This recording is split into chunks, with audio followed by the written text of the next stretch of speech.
Que prazer imenso assumir esse lugar aqui mais uma vez para compartilhar com os irmãos a palavra de Deus. Esse é um lugar muito abençoado. Quantas vidas, irmãos? Quantas vidas já foram abençoadas nesse lugar aqui?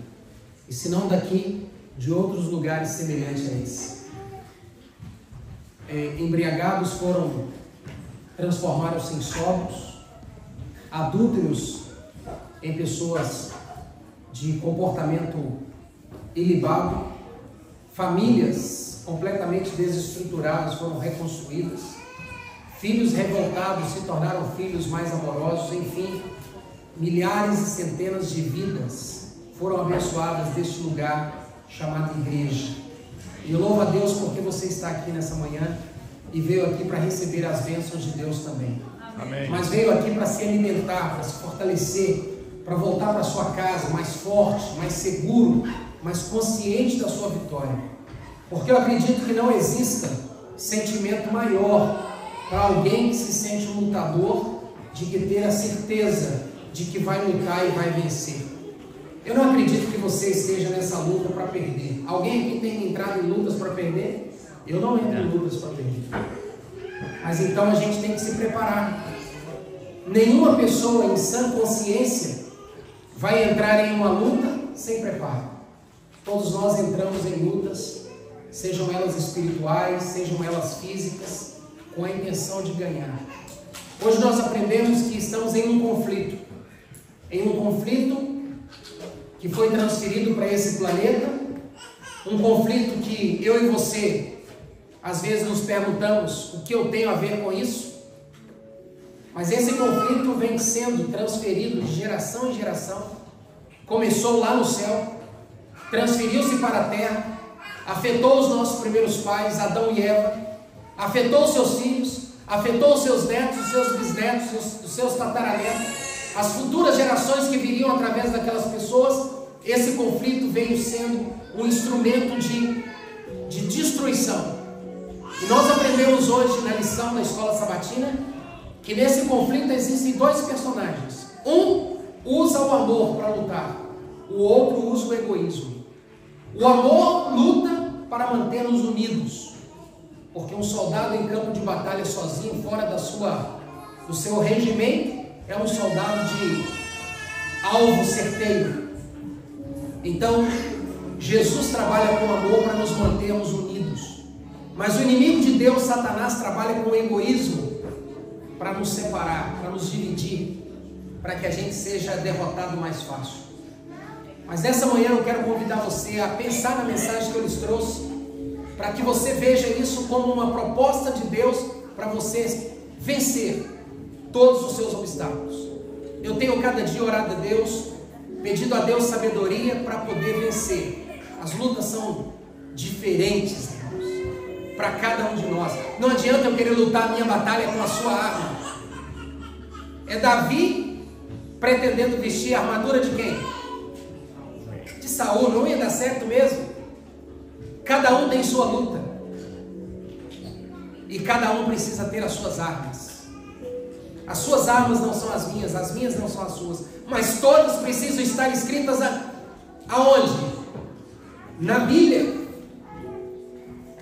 Todas as armas para vencer esse grande conflito estão aqui dentro. E nós precisamos escolher qual delas precisamos e usá-las com eficiência. Mas tudo isso exige um preparo. Ninguém vai vencer sem preparo. Não pense você que você veio para os Estados Unidos e vai vencer na vida aqui se você não se preparar. Não se engane. Não se engane. Se você não se preparar, se você não planejar, se você não tiver estratégias bem claras, se os seus objetivos não estiverem diante dos seus olhos todos os dias, tenha certeza, 100% você vai perder a rota. O que mais tem nesse país são pessoas que perderam a rota. Mas se você está vivo, diz a palavra de Deus, ainda há. Então, aproveite a mensagem dessa manhã e acerte a rota. Alinhe a sua bússola na direção que você deseja seguir. Porque no grande conflito, nós precisamos vencer. Jesus já venceu. Amém. Ele já nos deu a garantia da vitória. E você não pode perder se você já tem a garantia de que será um vencedor. Não se dê o luxo de chegar no final da sua jornada e olhar para trás e lhe restar apenas lamentações, arrependimentos e reclamação. A vida é muito mais que isso. Jesus disse: eu vim para que vocês vivam uma vida de abundância, uma vida de prosperidade. Então que Deus nessa manhã possa abrir seu coração e colocar a palavra dele de um jeito muito especial na sua vida. Eu cumprimento aqui a audiência do Braia, né? A audiência do Braia com mais de 500 pessoas no YouTube o assistindo, né? Louvado seja Deus pela audiência do Braia, pelos seus seguidores. Também cumprimento aqui a audiência da igreja, os seguidores da igreja, que sempre têm ouvido as mensagens do Senhor. Que Deus abençoe você e que a mensagem que eu vou lhes trazer nesse dia seja tão especial como das demais que já foram apresentadas a você aqui no nosso canal. Deus abençoe. Amém. Eu quero convidar a igreja nesse momento para pegar a sua Bíblia. Pega a sua Bíblia. Se você tem a sua Bíblia no seu celular, agora é hora de abrir a Bíblia no celular, porque eu acredito que se tem alguém mais especial para falar com você hoje, e por isso você não vai abrir a Bíblia e vai ficar com o seu celular nele, meu amigo, você está no lugar errado. Porque aqui nesse momento não tem ninguém mais importante para falar conosco do que o Senhor Deus. Amém. Então pegue o seu celular e abra a sua Bíblia, ou o seu tablet, ou a sua Bíblia física. Se está na bolsa, arranca fora, tá certo? Bíblia foi feita para ser lida, e na igreja a Bíblia tem que estar na mão, porque aqui é o lugar de estudar a palavra da sabedoria. A mensagem que eu escolhi trazer hoje, claro, orientado por Deus, ela está baseada no livro de Efésios, capítulo 6, versículo 10 até o versículo 17. Eu convido você a pegar sua Bíblia então e abri-la nesse texto. Efésios, capítulo 6, versículo 10 até o versículo 17. Vou dar um minutinho para você poder abrir a sua Bíblia aí, encontrar ou fazer logo a busca aí no Google. Existem vários aplicativos sobre Bíblia que já vem com dicionário bíblico, comentário bíblico, uma gama de materiais para você acrescentar no seu estudo bíblico. Não sei qual você vai usar agora, mas abra na Bíblia. Não abra o WhatsApp, não abra o Messenger, nem no Instagram, nem no YouTube, a não ser que seja para você transmitir a palavra de Deus. Aí sim você está no bom caminho, tá bom? Mas o meu conselho é que você desative agora as notificações, porque elas vão distrair você. E não seja inocente. Uma das maiores armadilhas de Satanás nos últimos dias é a distração. É a distração.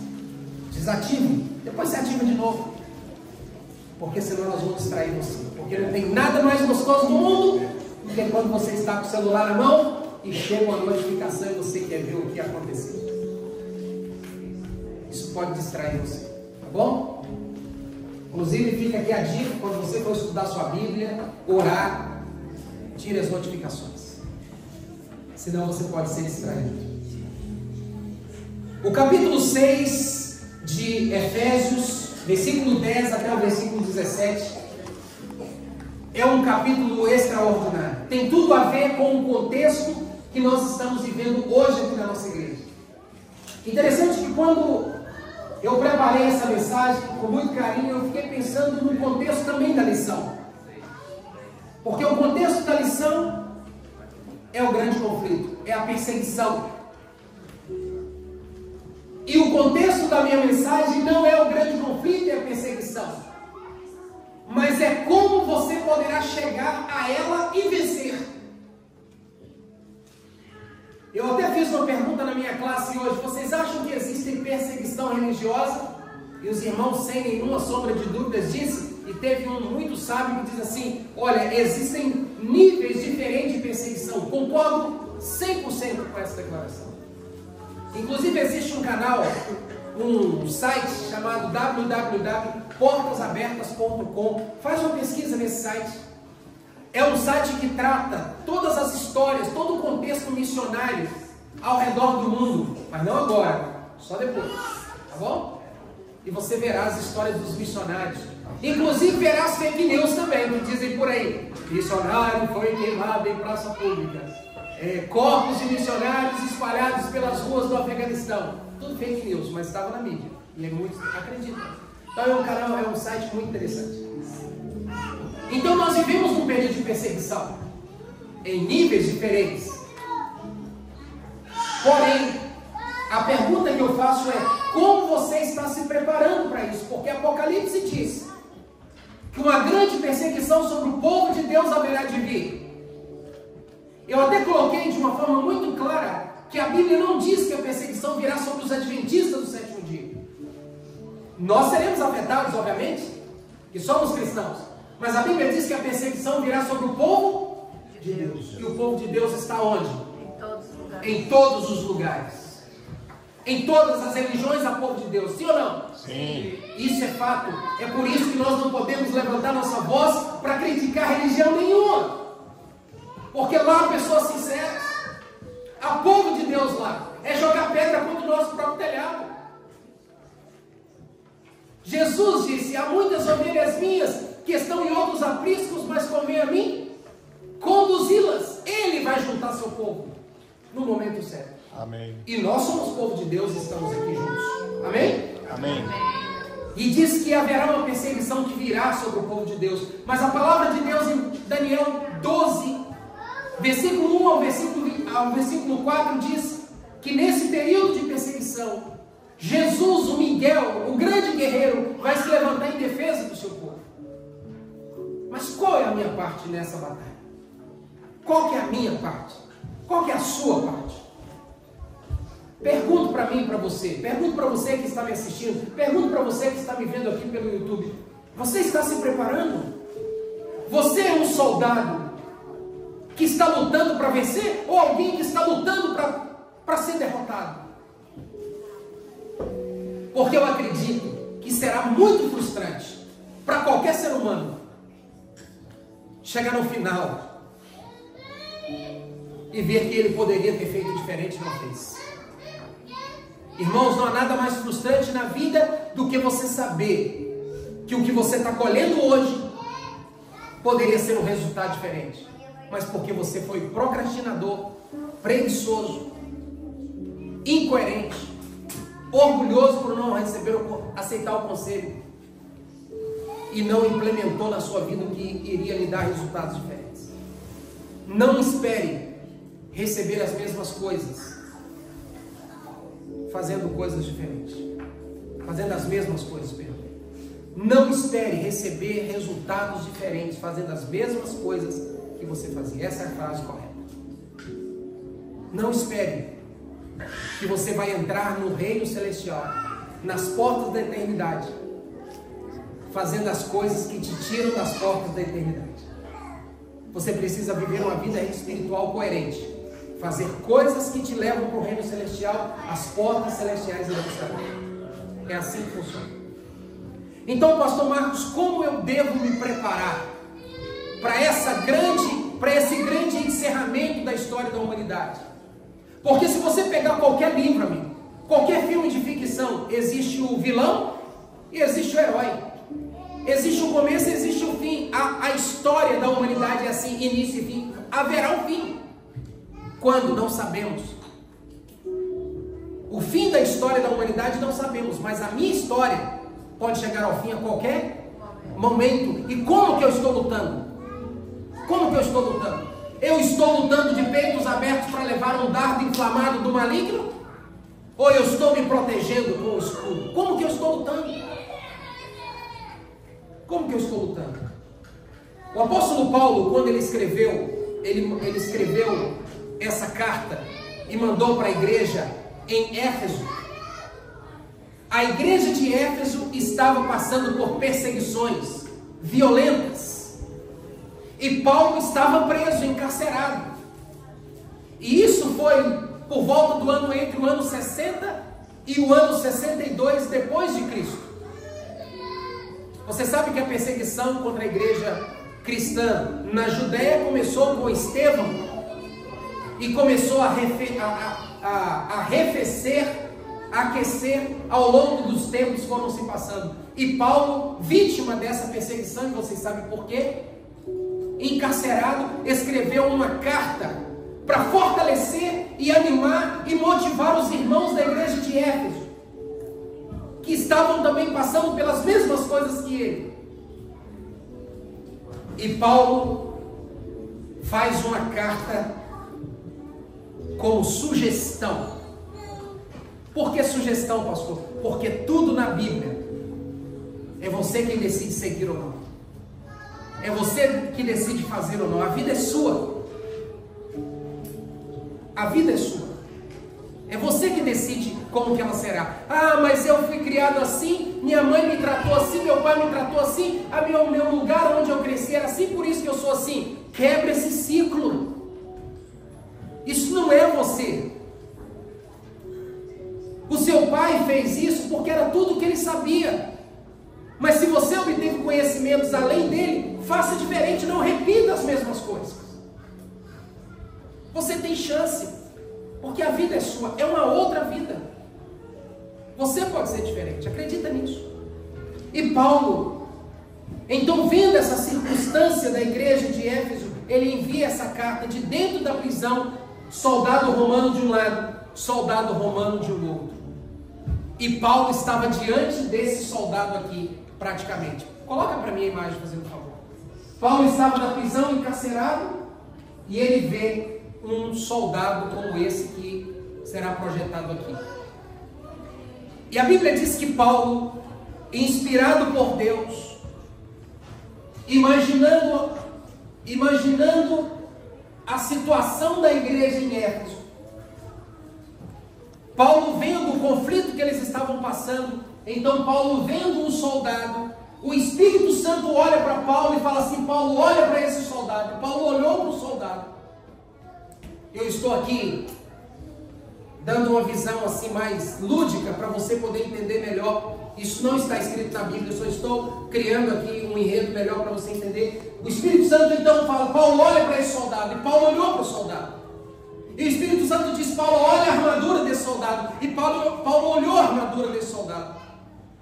E o Espírito Santo disse: olha o capacete dele, Paulo, como cobre toda a cabeça, todo o cérebro dele é protegido. Se ele levar uma pancada na cabeça, ele está protegido. Olha, Paulo, a couraça que cobre todo o corpo dele. Olha o cinturão que sustenta Paulo, a espada. Olha a espada, Paulo, olha o escudo, olha as sandálias, olha os sapatos que ele vai para a guerra. E Paulo olhou tudo isso. E o Espírito Santo falou assim: agora escreve uma carta, usando a metáfora do soldado, da armadura que ele está vestindo. Porque sem armadura, Paulo, ele é um homem qualquer. Sem armadura, ele não é um guerreiro. Ele não está pronto para a guerra. Mas com armadura, ele enfrenta qualquer desafio. Paulo, escreve uma carta para a igreja de Éfeso, porque eles estão passando um perrengue lá. A coisa está feia para eles lá também. E eles precisam aprender a se defender.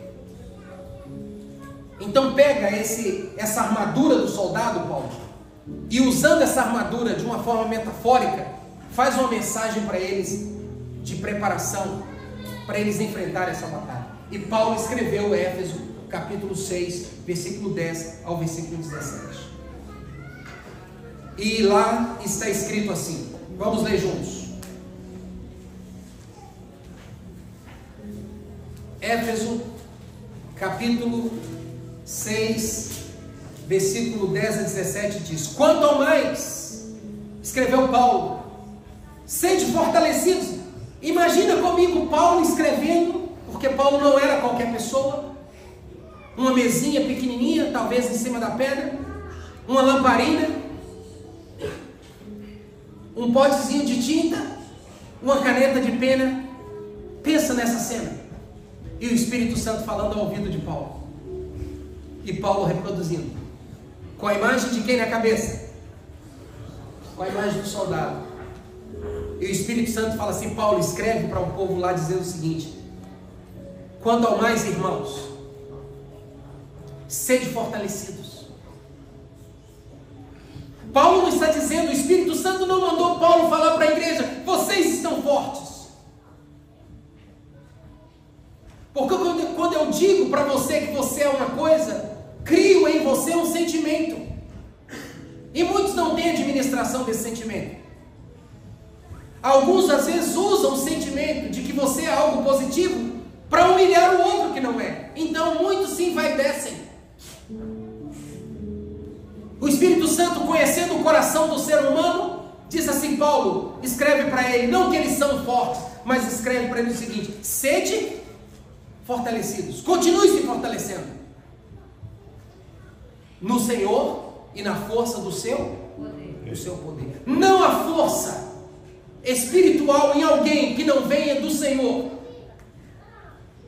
Ah, pastor Marcos, eu estou precisando de força espiritual. Meu amigo, é do Senhor. Ah, eu estou precisando vencer uma tentação. É no Senhor que você vai encontrar poder. Ah, eu estou precisando vencer um hábito. É no Senhor. Estou precisando vencer isso e aquilo, conquistar. É no Senhor, é no Senhor. O Senhor é a fonte do poder. Para você que crê.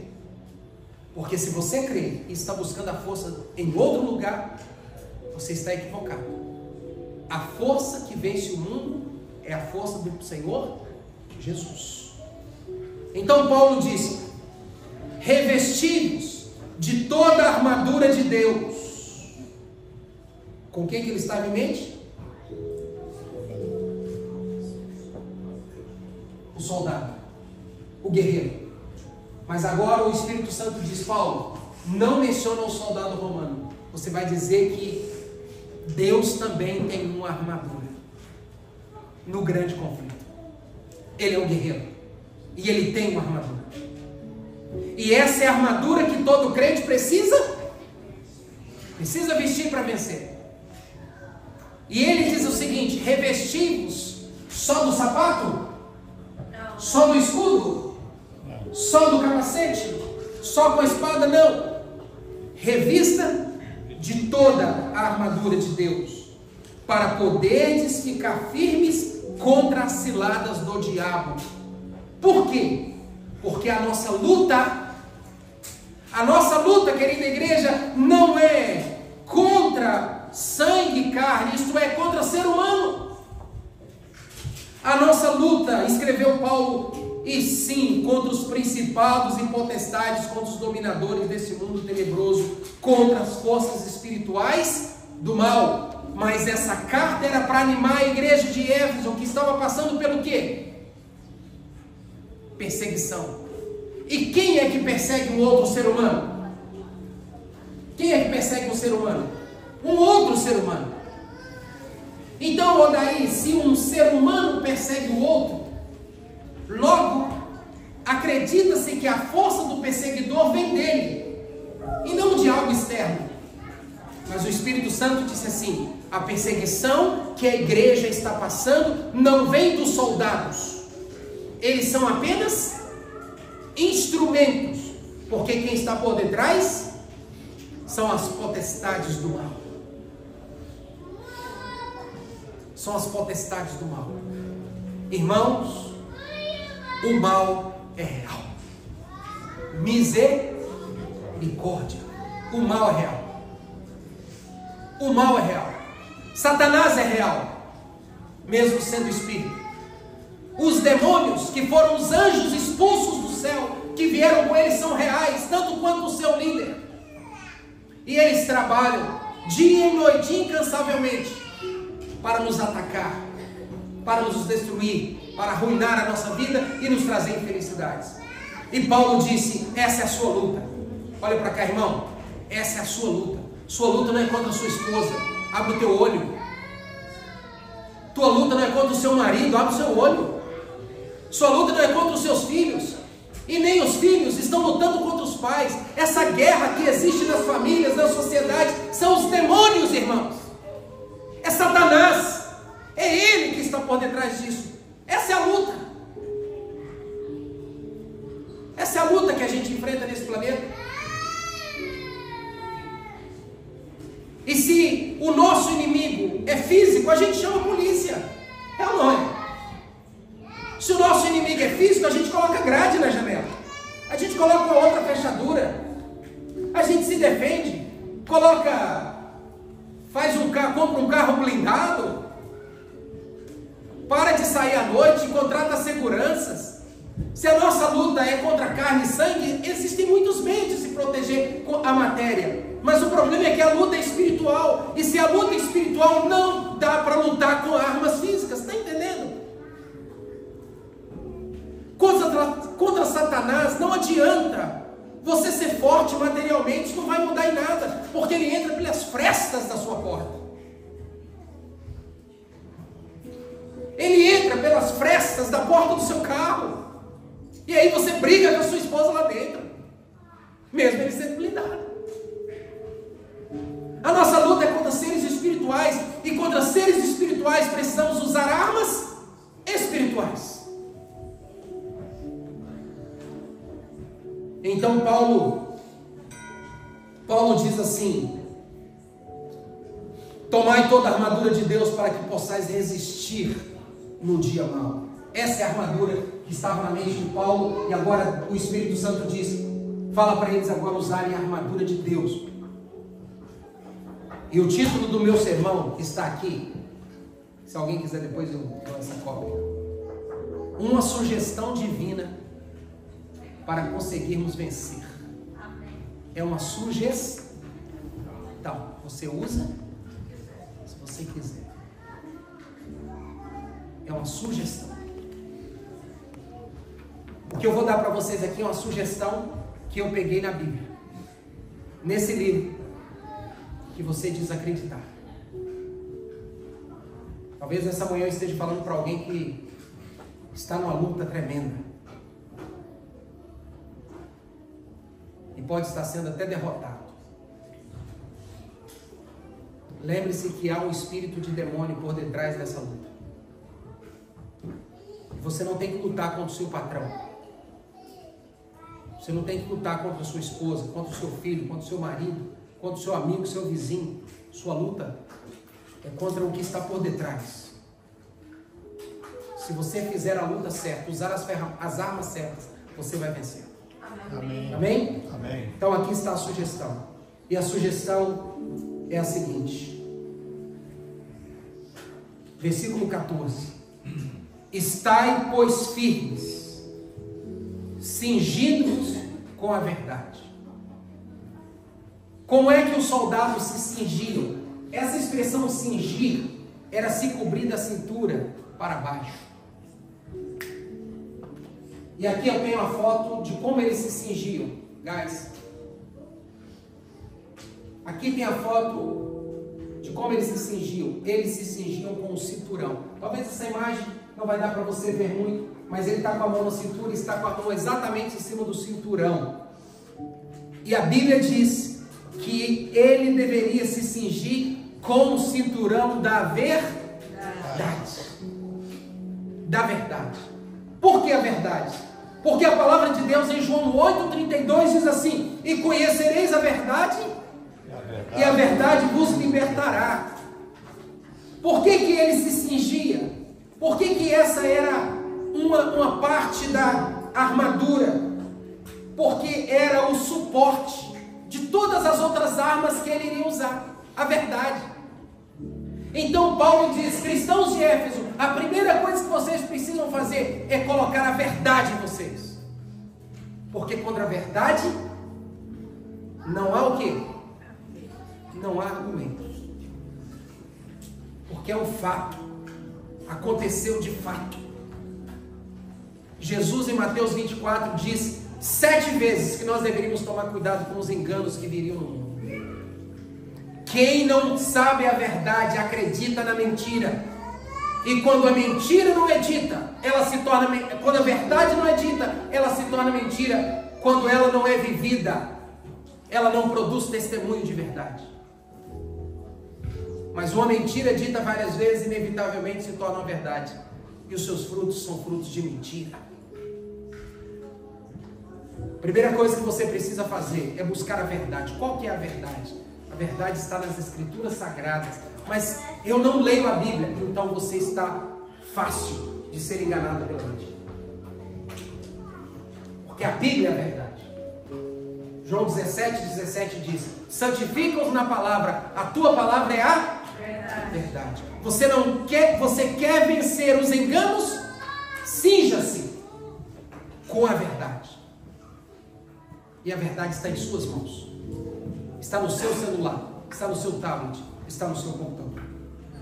Ellen White escreveu o seguinte, falando sobre esse episódio: a verdade é o cinto que mantém a armadura em sua posição. Sem o cinturão, a armadura não fica correta no corpo. Sem a verdade, nós não temos nenhuma sustentação para nos defender das mentiras. O apóstolo Paulo também disse o seguinte, no versículo 14, na segunda parte: e vestindo-se da couraça da justiça. O que era a couraça? Olha a couraça para vocês verem. Coloca para mim a couraça, fazendo um favor. Essa é a couraça. A couraça de um soldado. E a Bíblia diz o seguinte, que a couraça, ela protege o soldado. Eu fiz uma pesquisazinha sobre esses instrumentos, e a couraça, ela tinha a capacidade de proteger principalmente a parte do corpo onde estão os órgãos vitais. Os órgãos vitais do soldado: peito e costas, e essa parte do abdômen.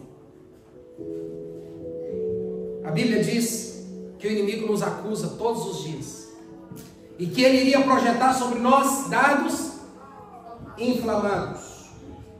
Romanos capítulo 3, 22 diz: a justiça de Deus mediante a fé em Cristo Jesus para todos que nele creem. E Ellen White escreveu: a justiça de Cristo é a nossa única esperança de salvação. Por isso que a couraça foi mostrada para Paulo, e que todo cristão precisava se cobrir dela. O que é essa couraça? É a certeza da salvação. Alguém se torna justo quando ele tem certeza da sua salvação.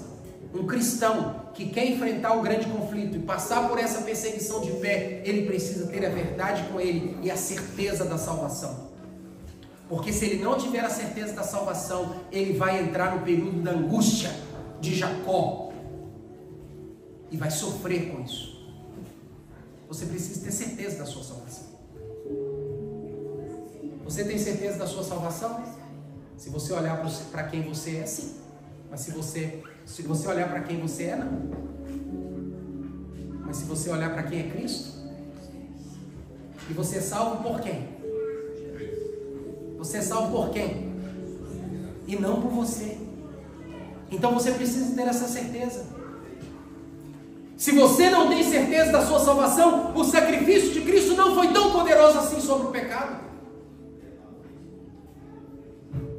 Você precisa ter essa certeza de que o sangue de Jesus foi capaz de perdoar todos os seus pecados, todos, até aqueles que você ainda virá a cometer. Todos, passado, presente e futuro. Ele é o Cordeiro eterno que morreu pela humanidade. A Bíblia também diz que Paulo sugere que eles calçassem os pés com a preparação do Evangelho da Paz. Esse é o calçado de um soldado romano. Mas você sabe que Roma veio após qual potência mundial? Qual foi a potência mundial que veio antes? A Grécia. E como que a Grécia era conhecida? Como o exército do bronze, não é? O exército de bronze. Então muita da cultura de guerra, de batalha dos soldados romanos vieram da Grécia, inclusive os calçados, os sapatos, e muitos deles eram feitos de bronze, para impedir qualquer possibilidade de um dardo, de uma flecha, de uma espada impedir a sua caminhada. A Bíblia diz que Paulo olhou para a igreja de Éfeso e, olhando a dificuldade que aqueles cristãos tinham para prosseguir, disse assim: tome cuidado com os seus pés, porque é lá que a serpente vai picar. Lembra de Gênesis? Você vai ferir a cabeça, mas ela vai ferir aonde? Por que o calcanhar? Porque é impossível correr, é impossível caminhar. Escuta o que eu vou dizer para você. Um cristão que quer vencer o grande conflito precisa ter a verdade no seu coração. precisa ter a certeza da sua salvação e precisa estar em movimento espiritual. Um soldado parado é presa fácil, um cristão parado é presa fácil, mas um soldado andando no campo de batalha rumo à sua vitória dificilmente vai ser acertado com facilidade. E principalmente se ele estiver bem protegido os pés. E Paulo diz que a proteção para os nossos pés é continuar pregando o Evangelho. Amém. Porque quem está pregando o Evangelho está vivendo em santificação com Deus. Toda pessoa que não está pregando o Evangelho para ninguém, ela está longe de um princípio, de uma vida de santificação. Quem está vivendo santificação tem prazer em falar de quem o santifica. Amém. Por isso Paulo diz, pregue o Evangelho. Continue pregando. Está perseguido? Prega. Está difícil? Prega. Porque é isso que vai manter vocês em atividade. Amém. É isso que vai manter vocês na batalha. Se vocês se acovardarem, serão presas fáceis. Então continue pregando. Continue pregando. Paulo também disse que essa preparação para vencer esse grande conflito é a verdade da vida, a certeza da salvação, continuar na prática da vida cristã. E Paulo diz, e usem o escudo da fé. O escudo da fé. O escudo, guys, please. O escudo era esse instrumento aí. Havia diversos tipos de escudos, mas eu escolhi esse, que ele era compridinho assim, ficou bem na forma. Mas havia outros redondos, com vários detalhes. A Bíblia diz que o escudo nos protege dos dardos do inimigo. Ele pode apagar. O escudo da fé nos protege contra os ataques do inimigo, fortalecendo nossa confiança em Deus. Um soldado, quando ele vai para a batalha, quando ele vai para um combate, com o escudo na mão, é a certeza o seguinte: se o soldado que está lutando comigo não for tão eficiente, dificilmente ele me acerta esse lado, porque eu tenho o escudo. O escudo não é a única arma de proteção. Tem que estar com o cinturão da verdade, tem que estar com a couraça, e tem que estar com os calçados, e tem que estar também com o capacete, com o escudo. Chega lá. Ellen White diz o seguinte: a fé é o escudo que nos prepara, que nos preserva dos ataques do inimigo. Livro A Fé pela Qual Vivo, página 110. O escudo, irmãos, o escudo da fé.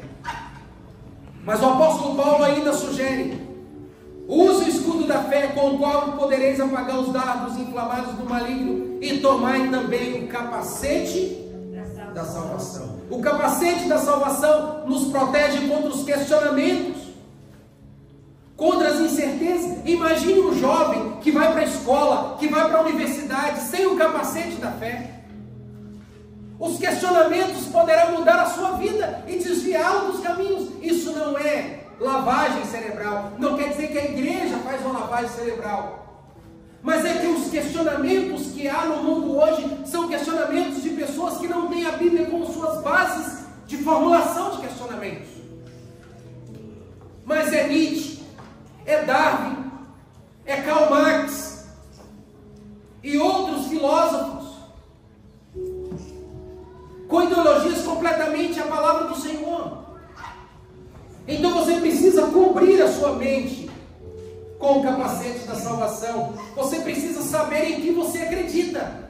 Você precisa ler mais, irmão. Você precisa não só ler a Bíblia, você precisa também ler outros livros que explicam a Bíblia para você, para aumentar o seu nível de argumentação. O seu cérebro é extraordinário. Ontem eu estava assistindo uma palestra, um curso que eu comprei sobre como ler. E em uma das aulas que estava sendo dado, foi mostrado como que o cérebro reage quando você lê. E foi mostrado uma foto, duas fotos. Uma quando você lê e uma quando você lê escrevendo, lê meditando, lê ativamente. Quando mostrou a foto de quando alguém apenas lê, como muitas vezes a gente faz, só passa o olho na Bíblia e ora e sai, o seu cérebro é ativado de 1 a 10%. Isso quer dizer, dificilmente o que você leu vai ficar gravado. Mas quando você tira um tempinho a mais para ler e você pensa, o seu cérebro ativa mais. E quando você escreve, ativa muito mais. Nós temos uma psicóloga aqui entre nós e com certeza poderá dar para a gente algum dado interessante sobre essa atividade mental, quando o indivíduo não só contempla, mas ele pratica o que ele contemplou. Não adianta você querer dizer que quer estabelecer um hábito, você tem que entrar na prática do hábito. Então a Bíblia está dizendo que o capacete é esse conteúdo que você absorve da palavra de Deus, e quando você for questionado, você vai ter certeza da sua fé, e você vai dar a resposta necessária. Mas para quem não tem essas respostas em mente, com certeza você será uma presa fácil. No passado, por volta do século 13 depois de Cristo, havia uma comunidade chamada valdenses. Os valdenses eram cristãos, pregadores da palavra de Deus, e foram muito perseguidos pela Inquisição Romana. E eles, os seus pais, os seus patrícios, os seus maiorais, os anciãos da comunidade, do grupo valdense, enviavam os jovens para as universidades, porque lá acreditava que tinha as mentes mais brilhantes, e fato estão. E eles levavam parte da Bíblia escondido no corpo, nas roupas. Eu estive há poucos dias, nós fomos no Museu da Bíblia. Eu não sei se alguém viu isso lá, mas no período da Segunda Guerra Mundial, os judeus foram massacrados. E os judeus, eles guardavam parte da Torá de uma forma tão extraordinária, para que não fossem encontrados com ela, identificados como judeus. E na hora me veio a imagem dos valdenses. Tudo isso é defesa do conhecimento, irmãos. Você precisa se preparar, você precisa ter uma mente alimentada com isso. Não perca o seu tempo, leia 2 páginas por dia, pelo menos. Você vai desenvolver um hábito poderoso. Alimente sua mente para você ter argumento para se defender dos ataques, dos questionamentos. Paulo disse: use o capacete da salvação. E ele também conclui dizendo: e tomai também o capacete da salvação e a espada do Espírito, que é a palavra de Deus. Olha só, um detalhe, rapidamente, um detalhe aqui sobre o capacete, é que você percebe que tem a proteção do crânio, mas tem a proteção de onde também? Do pescoço. Se você não tiver conhecimento para se defender diante dos questionamentos do mundo, não vai ser você que, não vai ser só sua cabeça, você vai ter a cabeça cepada fora, metaforicamente. Você não tem chance nenhuma. Vamos então para o último ponto dessa armadura, que é a espada do Espírito. A espada do Espírito, como diz Hebreus 4:12, ela tem tanto poder que ela é capaz de dividir medulas. A espada do Espírito, a palavra de Deus, é a nossa arma ofensiva contra as mentiras e enganos do maligno, do inimigo. Ellen White, sobre a espada do Espírito, ela escreveu assim: a palavra de Deus é a espada do Espírito, o livro Grande Conflito, página 594. Eu acredito que você não tenha dúvidas disso. Queridos irmãos, esses argumentos que eu apresentei aqui não são argumentos meus, são argumentos do apóstolo Paulo, inspirado pelo Espírito Santo. São argumentos que mostram a importância das armas espirituais e da armadura de Deus que está à nossa disposição. E aí, para essa não tem imagem, mas ele conclui com a 7ª arma, a oração. A oração incessante todos os dias. Irmãos, me diz uma coisa. A Bíblia diz que Jesus vai voltar. Quando Ele vier, com o poder da sua glória, os montes vão tremer. A Bíblia diz que os montes vão mudar de lugar. Então não vai ser esse terremoto 4.7 que a gente teve aqui, 4.8. A Bíblia diz que o poder da glória de Deus vai matar os ímpios, que alguns, temendo a sua própria existência, vai dizer: caiam sobre nós. Apocalipse 6, e esconda-nos da face do Todo-Poderoso. O profeta chama o dia da volta de Jesus como o terrível dia do Senhor. Mas esse dia não é o dia de se preparar. Esse dia é o dia de receber aquela voz de Jesus dizendo: vinde benditos de meu Pai, e possua por herança o reino que vos foi preparado desde a fundação do mundo. Quando Jesus vier, irmãos, é o dia da recompensa, é o dia da sobremesa.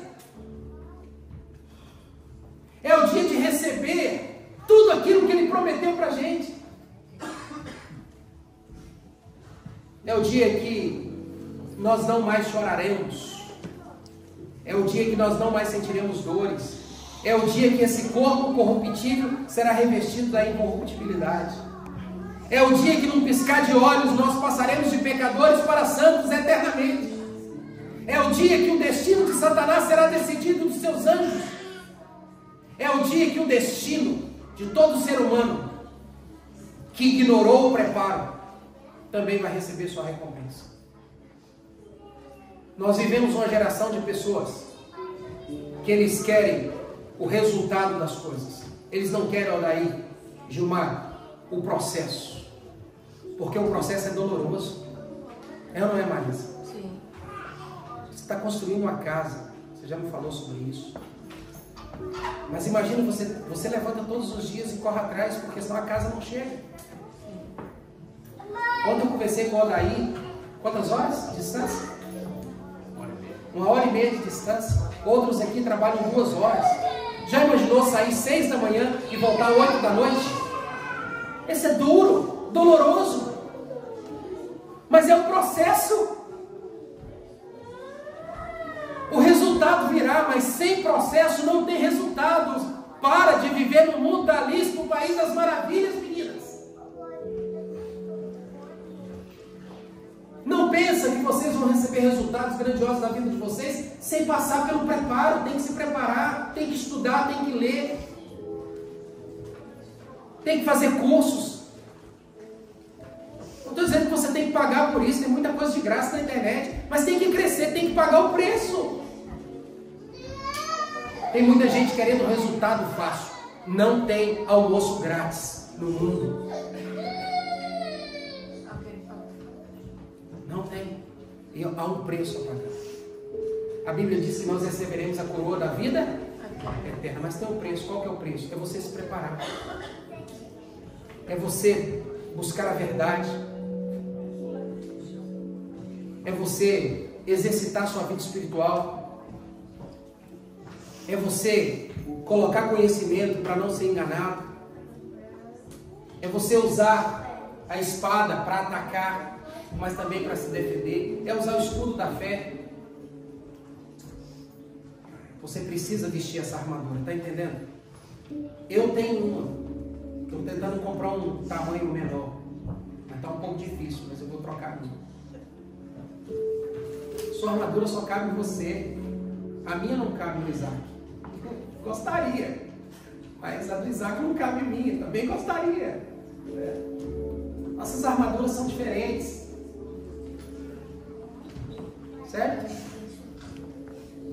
Por que isso? Porque a vida espiritual, ela é individual, Viviane. A do Rodrigo não serve para você e nem você para ver. Cada um precisa ter um preparo individual. O que nós fazemos na nossa família é para manter a presença de Deus para toda a família, mas a força espiritual vem da sua devoção pessoal com Deus. Como eu disse para você, a minha mensagem hoje aqui é uma sugestão divina para conseguir vencer. Se você quiser vencer, está aqui o recado, está aqui a sugestão. O meu sonho é que você seja obediente às instruções do Senhor. Amém. Eu quero concluir então, fazendo a seguinte colocação. Por que nós estamos aqui hoje? Por que nós estamos aqui hoje? Por que o Evangelho transpôs oceanos? Porque a igreja de Éfeso acreditou na mensagem. Amém. Nós só estamos aqui hoje porque alguém mais fiel do que eu e você decidiu ser fiel lá atrás. O que será das futuras gerações se Jesus não voltar enquanto nós estivermos vivos? Que legado nós vamos deixar para os nossos filhos, para a nossa família, para aqueles que nos observam? Qual legado de fé deixaremos? De alguém que fracassou? De alguém que desistiu? De alguém que mudou de fileira? Que passou de perseguido para perseguidor? Qual é o legado que nós vamos deixar? Que o Espírito Santo nessa manhã coloque essa mensagem bem no fundo do seu coração e que você leve a sério a sua vida cristã. Amém. Leve a sério isso, porque a sua vida cristã vai definir de quem você ouvirá a voz. Se é de Jesus, venham para o reino de glória, ou se é daquele, vamos atacar a cidade. Você que decide a voz de qual general você quer ouvir, se de Cristo ou de Satanás, porque os dois terão vozes, mas um para o reino eterno e o outro para tentar destruir o que Deus construiu, a cidade eterna. Mas a Bíblia diz que o fogo do céu irá descer e vai consumi-los para sempre. Amém. Isso não é terrorismo. Eu só estou dizendo para você o que a Bíblia nos ensina. O fim será, haverá um fim, mas eu e você podemos mudar o final da nossa história. Não importa como você começou, importa como você deseja terminar. Deus te abençoe. Esse é o meu desejo e a minha oração para cada um de vocês. Amém? Amém. Vamos orar por isso. Você quer orar comigo? Quero convidar você a ficar em pé e vamos então agradecer ao Senhor. Querido bom Deus, louvado e exaltado seja o seu nome nesta manhã. Amém. Quero, Pai querido, pedir ao Senhor que venha colocar no coração de cada irmão aqui que ele está em uma jornada, e que não é uma jornada a passeio, é uma jornada de guerra. Há uma guerra espiritual acontecendo em nosso mundo e nós precisamos nos preparar dia após dia. Ajude, Senhor, porque talvez, espiritualmente falando, há alguns que já colocaram a couraça, outros que já colocaram o capacete, mas pode ser que alguém não tenha colocado as sandálias. Dê para ele essa consciência. Talvez alguns estejam pregando o Evangelho, que é a sandália que calça os pés, mas talvez, Senhor Jesus, não está usando a espada correta. Não está, Senhor Deus, com o capacete. Enfim, ajude cada um a fazer essa análise. E que todos nós possamos receber a sua voz naquele dia. Amém. Pai, dá-nos um restante sábado feliz, abençoe nossas vidas em nome de Jesus. Amém.